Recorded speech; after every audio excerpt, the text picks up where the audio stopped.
Bonjour à tous, bienvenue sur cette nouvelle vidéo dédiée au tarot de Marseille. Je vais reprendre aujourd'hui la vidéo que j'avais faite le mois dernier sur les mots du tarot, en faisant une petite suite, parce qu'il y a beaucoup de choses à dire, notamment sur les tirages à 3 cartes. L'idée dans ces vidéos, c'est de vous amener à comprendre qu'on peut faire déjà énormément de choses, voire une infinité de choses, avec des tirages à 3 cartes et qu'on n'est pas forcément obligé d'aller sur des tirages super longs pour comprendre beaucoup de choses grâce au tarot et pour transmettre un message. Alors je ne vais pas revenir sur ce que j'ai déjà dit dans les précédentes vidéos. Là, je vous ai mis un tirage à 3 cartes. Pas de questions.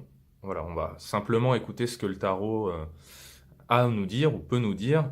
Et l'idée, c'est de vous montrer tout ce que vous pouvez faire avec 3 simples cartes qui sont là sous vos yeux. Alors je passe sur les stratégies de lecture qu'on a déjà évoquées, c'est-à-dire le passé, présent, futur, on connaît déjà. Il y a aussi les raisons de la situation. Alors là, on part du principe que cette carte-là représente la situation telle qu'elle est, et que les 2 cartes précédentes vont représenter le pourquoi on en est arrivé là. Je passe sur ça aussi. Et puis c'est quelque chose que vous trouvez assez facilement, notamment dans la voie du tarot de Jodorowsky. Vous avez aussi le commencement, déploiement, résultat, commencement, évolution, résultat. Je passe aussi là-dessus. Donc ça vous fait déjà, ça vous fait déjà pas mal de trucs. Mais on peut faire d'autres choses. Alors déjà, avec un simple tirage à 3 cartes, vous serez d'accord avec moi pour dire qu'on peut lire un tirage de manière plutôt optimiste ou plutôt pessimiste. Voilà, j'aime pas trop positif, négatif. Je trouve que c'est pas terrible, mais on peut le voir de 2 manières. Je dis pas que c'est ce qu'il faut faire, on va dire en positif ou en négatif. Je vous dis juste que c'est une possibilité que vous avez quand vous avez un tirage à 3 cartes sous les yeux. Par exemple, celui-là. Admettons que je sois très optimiste. Voilà. Qu'est-ce que j'en tire? Hermite, justice, impératrice. Je peux très bien voir, par exemple, que je suis dans une situation de grande recherche spirituelle qui va m'amener à une forme d'équilibre pour ensuite pouvoir explorer mon côté créatif, par exemple. C'est-à-dire que c'est la quête de mon passé qui m'amène à équilibrer les forces en présence à l'intérieur de moi, donc mon côté spirituel et créatif, pour ensuite pouvoir évoluer, éclore, on va dire ça comme ça, l'impératrice, là représentant un peu le printemps de la vie, où finalement on sort de son cocon pour aller explorer le monde. Donc voilà, mais j'ai besoin de cet équilibre-là. Si je part un peu du côté plus pessimiste, c'est-à-dire j'ai décidé en conscience, euh, voilà, que ce que me disaient les cartes, ça allait pas être top. Voilà, je fais très basique, je fais très basique. Je peux dire que je suis perdu dans mon passé, que je me juge toujours à travers les actes de mon passé, pour ce que je suis, pour ce que j'ai été, et que je n'en sors pas, et que de fait je n'arrive pas à avancer, ou que je me disperse. L'impératrice, dans ce cas-là, représentant plutôt la dispersion, quelqu'un qui n'arrive pas à garder le cap, quoi. Voilà, ça c'est un exemple que vous pouvez faire alors, pour vous entraîner ou en consultation. Euh, tout ça pour vous apprendre qu'il n'y a pas une seule manière de lire les cartes. En fait, concrètement, le but de cette vidéo, c'est ça.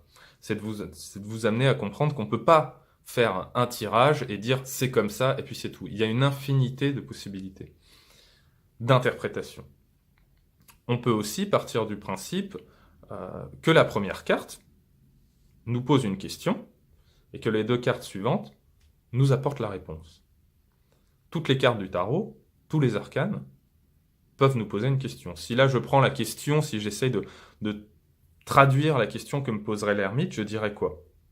Je dirais par exemple, qu'est-ce que je suis en train de chercher? Pourquoi est-ce que j'avance si lentement?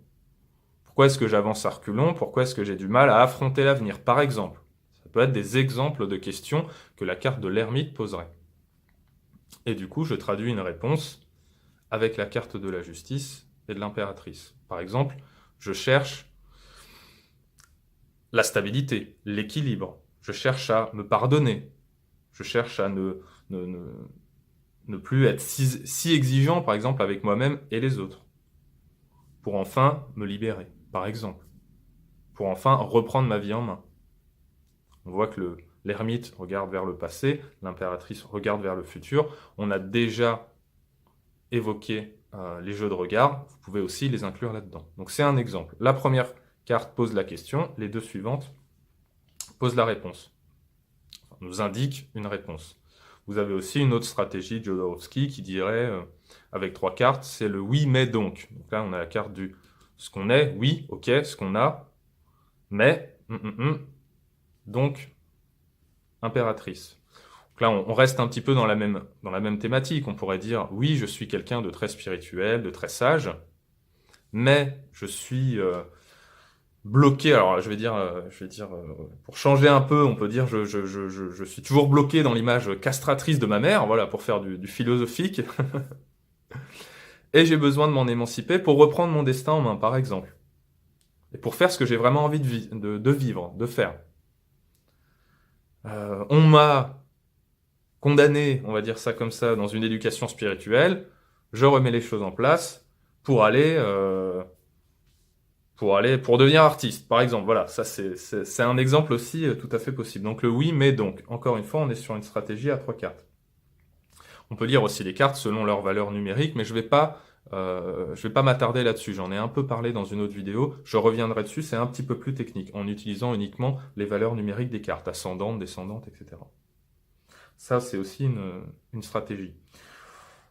On peut faire aussi une autre stratégie. Voilà, soyez créatif. Encore une fois, ne vous bloquez pas, ne vous limitez pas. Avec 3 cartes, vous pouvez inventer 1 million, peut-être pas 1 million, mais beaucoup de méthodes de tirage déjà. Par exemple, je peux dire que là, j'ai le pour, on va dire ça comme ça. Ici, le contre, par rapport à une question donnée, ou en l'occurrence là, je n'ai pas de question, je veux juste voir qu'est-ce qui va avec moi, qu'est-ce qui peut aller contre moi, et la synthèse de tout ça. On peut très bien se dire ça. Les forces en présence avec moi sont ma sagesse, ma sensibilité, ma quête de la vérité du moi-même, par exemple. Le contre, ce qui va plutôt contre moi, là on va lire la carte un petit peu de manière un peu plus négative, comme un obstacle, c'est mon côté de dispersion, c'est mon côté peut-être autoritaire, c'est ma volonté de toujours tout contrôler, sans prendre en compte les autres, etc. Par exemple, c'est des exemples qu'on peut donner de l'impératrice, quoi. Une sorte d'éclatement, un petit peu sans but, voilà, ça peut être ça. Une impulsivité ou des choses comme ça. Ça, c'est ce qui va contre moi. Et donc, la synthèse de tout ça, on est encore dans cette justice qui doit faire un équilibre entre ces deux parts de moi, entre cette dualité qui existe en moi, qui doit trancher peut-être avec certaines choses, accepter d'autres parts de moi-même pour être enfin dans un équilibre, dans une stabilité, en ne cédant pas à une forme ni d'impulsivité ni de colère irrationnelle, en étant la justice, c'est-à-dire quelqu'un qui incarne la fiabilité, la stabilité, la décision juste. Voilà. C'est des exemples. Ce sont des exemples possibles. Donc là, on a balayé déjà, en comptant les passés, présents, futurs et compagnie, on a déjà 10 ou 15 manières de tirer les cartes avec simplement 3 cartes. Et des centaines d'interprétations possibles. Là, je vous ai donné des micro-exemples pour vraiment bien comprendre. Évidemment, on va plus loin que ça. On est dans une consultation, on ne reste pas dans le basique, on va chercher plus loin. Mais ce sont les premières étapes, les premières marches, les premières pierres que vous pouvez mettre en place pour interpréter le message du tarot et surtout réussir à le transmettre. Parce que que nous, on arrive à lire des cartes, c'est très bien, mais ensuite, il faut pouvoir transmettre le propos et que le consultant retire quelque chose de ça. C'est ce qu'on vient de faire. Voilà, c'est tout pour moi.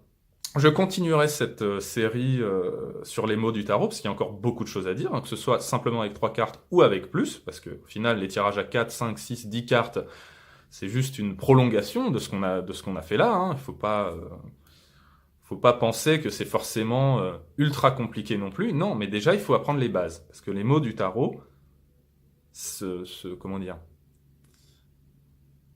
s'alignent, se mélangent et créent des phrases, et des phrases de plus en plus longues, avec de plus en plus de cartes, donc. Mais la base, elle est là. Elle est sous vos yeux. Elle est entre vos mains, donc allez-y. Voilà, n'hésitez pas à abonner, à vous abonner si la vidéo vous a plu. N'hésitez pas à m'envoyer vos questions, j'y réponds dès que j'ai un petit peu de temps pour le faire. Et moi, je vous dis à bientôt autour du tarot.